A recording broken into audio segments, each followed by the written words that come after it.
1 in 10 people watching will experience a severe biological malfunction.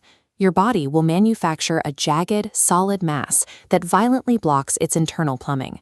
To understand how this happens, we have to look at the kidneys. Their baseline job is to act as a high-efficiency chemical filtration system. Every day, they use water from your bloodstream to extract dissolved waste, like excess salt, acid, and nitrogen, and flush it out as urine. But that system requires a constant balance of fluid and waste. If you become dehydrated, the water volume drops while the concentration of waste spikes. Chemists call this state supersaturation. When fluid levels fall too low, those waste compounds can no longer stay dissolved. They undergo a physical state change, turning from harmless floating ions into rigid, solid matter.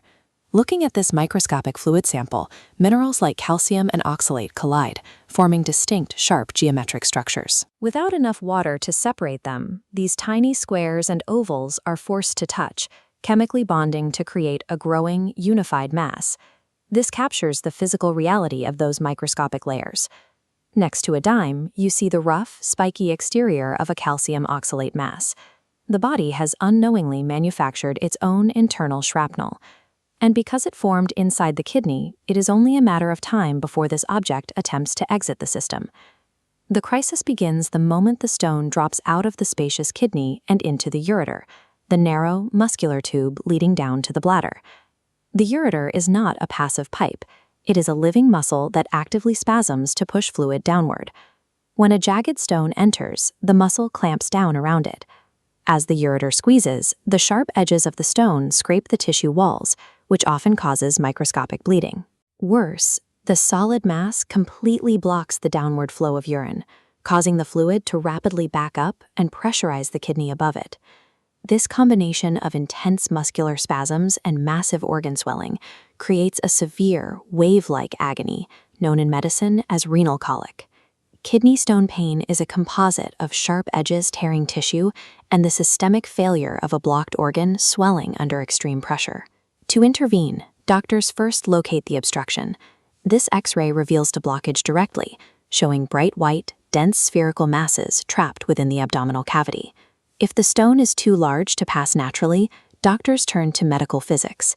The first-line physical intervention is a procedure called extracorporeal shockwave lithotripsy, or ESWL. Instead of cutting the patient open, an ESWL machine fires targeted sound waves through the body. The acoustic energy vibrates the stone until it shatters the object into passable sand. For harder-to-reach stones, doctors insert a flexible ureteroscope up the urinary tract to locate the stone and vaporize it with a concentrated laser. And for the most massive, branching stones, known as staghorn calculi, surgeons perform a percutaneous nephrolithotomy, tunneling directly through the patient's back to extract the mass. Modern technology is highly effective at destroying the immediate physical threat, but shattering a stone with a laser only treats the symptom. It leaves the underlying chemical error completely unresolved. Successfully clearing a stone does not cure the condition. Statistically, patients who pass one stone face a 50% chance of forming another.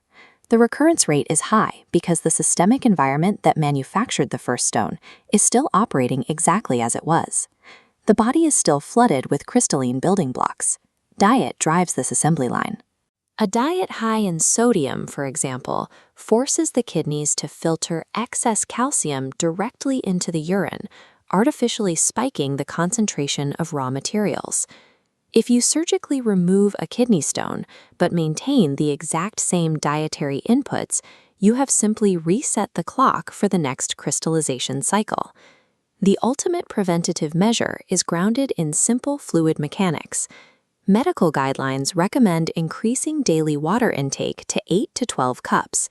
This massive influx of fluid forces the kidney into a constant state of high dilution.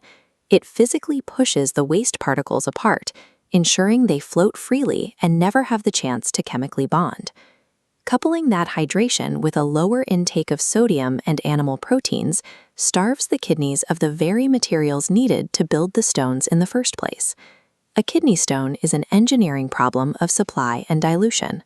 By controlling the exact volume and chemical makeup of our internal filtration system, we control whether those crystals stay dissolved or turn into shrapnel.